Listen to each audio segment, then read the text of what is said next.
Hello प्यारे बच्चों, good morning. कैसे हैं आप सब? टॉप ऑफ द वर्ल्ड यानी बहुत खुश, सभी बच्चे खुश हैं, स्वस्थ हैं।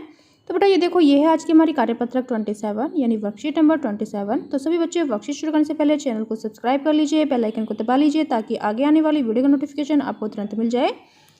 तो ये देखिए, ये आज की हमारी वर्कशीट है। आपको पता ही हमें पहले क्या करना है। सबसे पहले विद्यार्थी का नाम, बच्चे अपना नाम लिखेंगे, यहाँ लिखेंगे अपने कक्षा अध्यापक का नाम। ये हमारी वर्कशीट नंबर 27। क्या डेट है? 22 जनवरी 2021। ये आज का हमारा विषय है विज्ञान। ये कक्षा 8 के बच्चों के लिए वर्कशीट है। यहाँ लिखेंगे अपना सेक्शन A, B या C, जो भी आपका सेक्शन हो। तो बेटा देखो, आज का हमारा टॉपिक क्या है? जंतुओं में जनन। जंतुओं में जनन। तो हम जानते हैं जनन एक जैविक क्रिया है जिसमें एक नया जीव उत्पन्न होता है। यानी जनन क्या है? जनन एक जैविक क्रिया है जिसमें एक नया जीव उत्पन्न होता है। यह पृथ्वी पर जीवन की निरंतरता के लिए आवश्यक है। यह 2 प्रकार का होता है। देखो, फर्स्ट क्या है? लैंगिक जनन। लैंगिक जनन क्या होता है? एक नए जीव की उत्पत्ति के लिए 2 जीव यानी नर और मादा दोनों आवश्यक हैं। और अलैंगिक जनन क्या होता है? एकल जीव एक नए जीव की उत्पत्ति के लिए पर्याप्त है। जैसा कि हम पिछली कक्षा में पढ़ चुके हैं, लैंगिक जनन करने वाले पौधों में नर और मादा जननांग होते हैं जो समानतः पादप के फूल यानी पुष्प में स्थित होते हैं। जंतुओं में भी नर और मादा में अलग अलग जनन अंग होते हैं। जनन अंगों का एक मुख्य कार्य युग्मक का निर्माण करना होता है। ये युग्मक संलयित हो युग्मनज का निर्माण करते हैं। यह युग्मनज भ्रूण में और भ्रूण एक नए जीव में विकसित होता है। नर और मादा युग्मकों के संलयन द्वारा इस प्रकार के जनन को लैंगिक जनन कहते हैं। यानी पहले देखो, नर युग्मक यानी शुक्राणु प्लस मादा युग्मक यानी डिंब या अंडाणु, फिर क्या बन जाता है इससे? युग्मनज यानी नया जीव। ठीक है। फिर नेक्स्ट देखो बेटा क्या है, आइए हम मनुष्य के जनन तंत्र के बारे में जानते हैं और उनमें जनन की प्रक्रिया का अध्ययन करें। तो यहाँ पर देखो, मनुष्य में लैंगिक जनन क्या है? नर जनन तंत्र। तो नर जनन तंत्र के मुख्य अंग हैं एक जोड़ा वृषण, फिर है सेकंड 2 शुक्राणु नलिका और 3 है एक शीशन। ठीक है। क्या है? एक जोड़ा वृषण। यहाँ पर है एक जोड़ा वृषण। यहाँ आपको एक चित्र दिया गया है, इसमें आप देख सकते हो एक जोड़ा वृषण। 2 शुक्राणु नलिका यानी 2 शुक्राणु क्या है? नलिका, एक शुक्राणु और नलिका 2 शुक्राणु नलिका, ये आपको दिखाई दे रही होगी 2 शुक्राणु नलिका। और क्या है? एक शीशन। तो ये है एक शीशन। ठीक है। तो हमें क्या करना है? देखो, वृषण शुक्राणु नर युग्मक और टेस्टोस्टेरोन नामक हार्मोन्स का उत्पादन करते हैं। यानी जो वृषण शुक्राणु होते हैं, नर युग्मक होते हैं, और जो टेस्टोस्टेरोन नामक हार्मोन का उत्पादन करते हैं।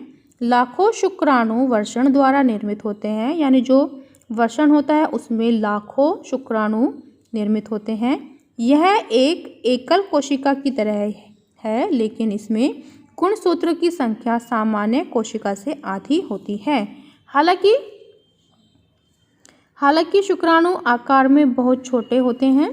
प्रत्येक में एक सिर, एक मध्य भाग और एक पूंछ होती है। जैसे कि आप देख सकते हो, यहाँ पर एक सिर होता है, यानी जो शुक्राणु होता है उसमें एक सिर होता है। फिर जो ये है, ये वाला पार्ट, ये मध्य भाग होता है और इसमें एक पूंछ होती है। पूंछ सांप की तरह आगे और पीछे, यानी जो पूंछ होती है वो आगे भी होती है और पीछे भी होती है। शुक्राणु को अंडे की ओर ले जाने के लिए है। शुक्राणु को गर्भाशय और फैलोपियन ट्यूब तक पहुंचना होता है ताकि युग्मनज बनाने के लिए डिप के साथ निषेचन हो सके। तो देखो क्या है आज का हमारा प्रश्न। प्रश्न नंबर 1 क्या है? प्रश्न नंबर 1, स्वयं को जांचिए। प्रश्न नंबर 1, जनन को परिभाषित करें। लैंगिक और अलैंगिक जनन के बीच अंतर लिखिए। तो बेटा इसको हमने अभी पढ़ा है। देखो यहाँ से हम लिखेंगे। देखो यहाँ से प्रश्न नंबर 1, जनन एक जैविक क्रिया है जिसमें एक नया जीव उत्पन्न होता है। ठीक है। और जनन के 2 प्रकार हैं। यहाँ पर दो प्रकार होते हैं। फर्स्ट है लैगिंग जनन, सेकंड है अलैगिंग जनन। जो लैगिंग जनन होता है वो क्या होता है, एक नए जीव की उत्पत्ति के लिए दो जीव नर और मादा दोनों आवश्यक हैं।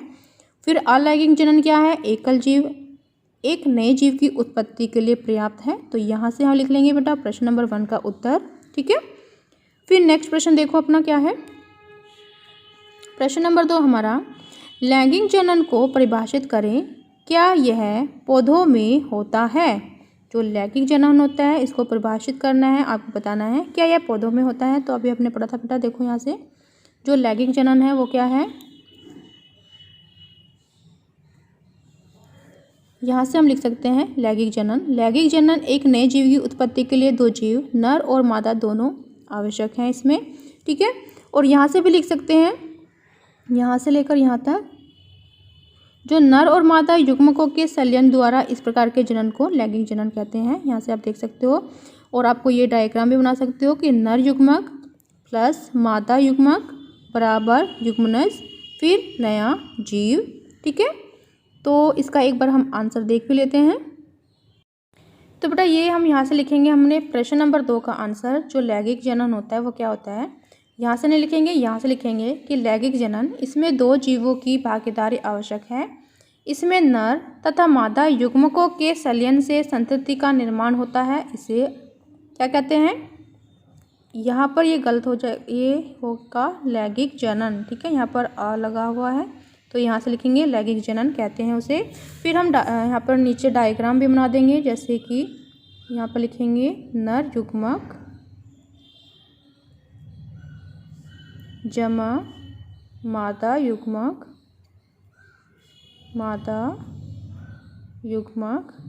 तो क्या बन जाता है मिलकर युग्मनज, यानी नया जीव युग्मनज, या हम इसको कह सकते हैं, इसको हम कह सकते हैं नया जीव।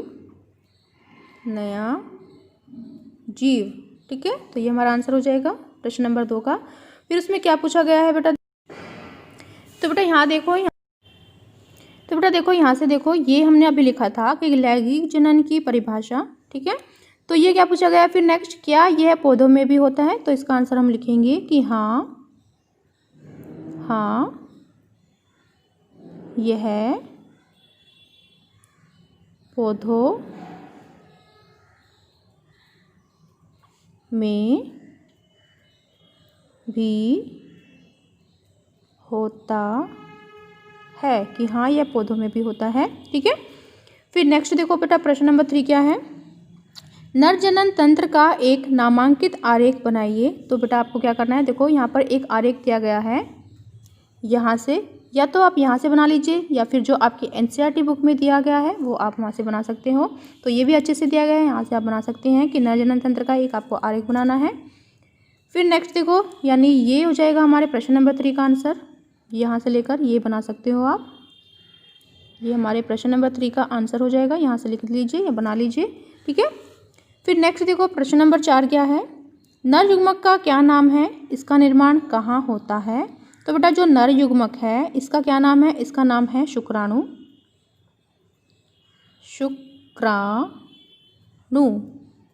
तो कैसे लिखेंगे हम कि नर युग्मक का नाम है शुक्राणु, युग्मक का नाम है शुक्राणु, और इसका निर्माण कहाँ होता है। तो बेटा इसका निर्माण कहाँ होता है, इसका निर्माण होता है वर्षण में। तो इसका निर्माण यहाँ से लिखेंगे, इसका निर्माण वर्षण में होता है। ठीक है, इसका निर्माण वर्षण में होता है। फिर नेक्स्ट प्रश्न देखो बेटा क्या है, प्रश्न नंबर 5, दिए कथनों में सही या गलत लिखिए। तो आपको क्या करना है, सही गलत बताना। फर्स्ट देखो, शुक्राणु एक एकल कोशिका नहीं है। तो बेटा ये गलत है, क्योंकि शुक्राणु एक एकल कोशिका होती है। फिर नेक्स्ट देखो सेकंड क्या है, वृषण शुक्राणु और टेस्टोस्टेरोन हार्मोन्स का उत्पादन करते हैं। तो ये अभी हमने पढ़ा था, तो ये बिल्कुल ठीक है। फिर नेक्स्ट क्या है, नेक्स्ट देखो बेटा, कोविड के संदर्भ में उचित व्यवहार संबंधी संदेश, कोविड-19 के विरुद्ध लड़ाई में सुरक्षित रहने के लिए मास्क पहने। तो बेटा ये थी आज की हमारी वर्कशीट। सभी बच्चे इसका रिप्लाई करेंगे। मिलते हैं कल नई वर्कशीट के साथ। आपका दिन शुभ हो। Have a nice day. Bye bye बेटा। वीडियो को लाइक कीजिए, सभी दोस्तों के साथ शेयर कीजिए। Thank you.